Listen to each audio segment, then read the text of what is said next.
Hi, my name's Mark and welcome to Membership Websites.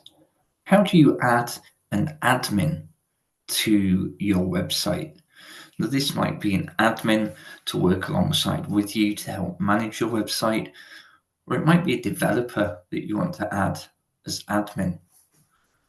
Simply go to the back end of the site, go to Settings, down to Admin Accounts.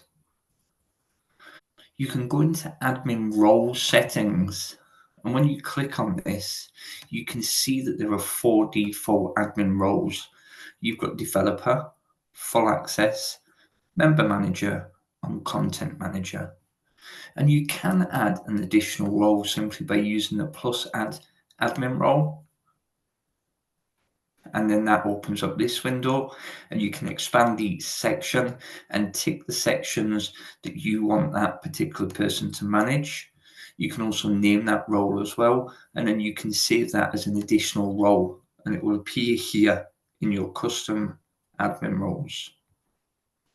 If we go back a step, you can add admin simply by add new administrator, invite admin via email.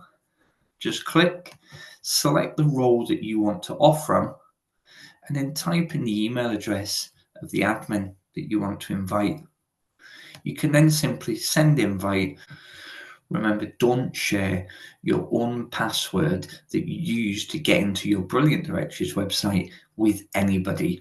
Always set up an additional admin through these settings to keep your account safe and secure. Remember, you can remove admin at any time simply by using the Actions button and selecting Delete.